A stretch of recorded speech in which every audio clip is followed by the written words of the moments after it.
All right, Cody, I don't even have to ask. I know you are still recovering from Cyber Monday. I know you went hard.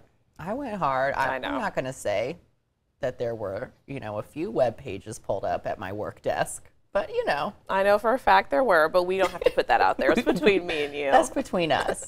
That's between us. But you got to get the duvet when it's hot. You got to do it. You got to do it. It'll never be hot again. Yeah, well, sometimes those sales are too good to be true. I spoke with Margot Gilman from Consumer Reports about how to detect when the deal is a dud.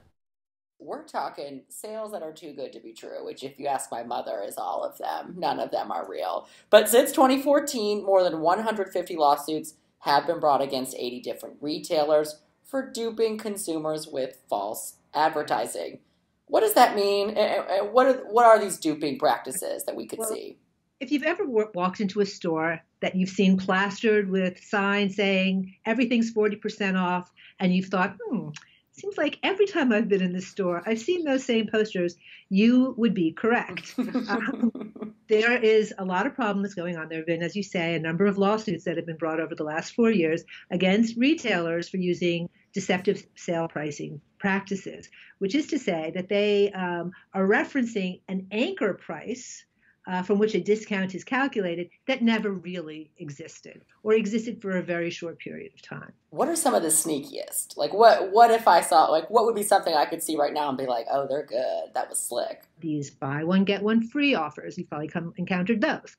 That's when, you are offered something for half off if you buy something at full price, but you really have to do the math because, depending on what it's always the least expensive item that is given the discount. And if there's a big differential between the higher price item and the lower price item, your discount at the end of the day could be pretty small. There are doorbuster sales. That's what all Black Friday is all about. The idea is to, get you all excited about a big bargain. And, sure, there are actually big bargains to be had at doorbuster sales, but often those items are stocked in limited quantity. So you're there, it's 3 o'clock in the morning, you got your wallet in your hand, you're all excited about a bargain. You're getting a black eye, yeah. And you wind up buying something else that maybe offers the retailer a fatter profit margin. So say you want to avoid those doorbusters, you want to do this all online. Are there some browser tools we could use that would help us out? I want people to avoid these sales. I mean, there are good bargains to be had, but you just have to be smart about it. And yes, there are tools that you can use to help you ascertain the legitimacy of the bargain. Okay, so there are browser extensions. These are things that you plug in, you use in your Chrome or your Firefox, and they will track prices. It will see when there are price drops. Say we get duped. Say I buy into it. I'm bright-eyed and bushy-tailed in the consumer world.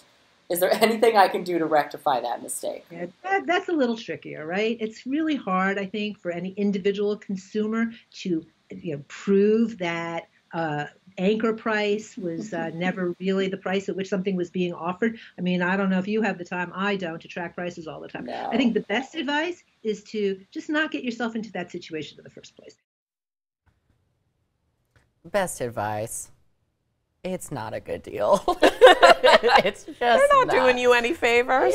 Like when I read those sale signs that's like buy 8, get the 9th free, I'm like, I don't need 8. I don't think that this is good for me. Why? You don't need 8. And here's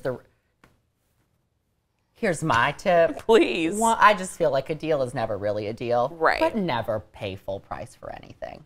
And do you know, why would you? No, and honestly, that's what agitates me is the things that you want are not usually on sale. And I'm like, so is this a sale or is this an illusion? And here's what Margot didn't say. What? December 26th, that's playtime. The best sale of all. That's the best sale of all. Everything you want. That's a good tip. That's a great tip. I'm going to write that one down, put it in my pocket. And if you need any other more good tips, you can head on over to consumerreports.org.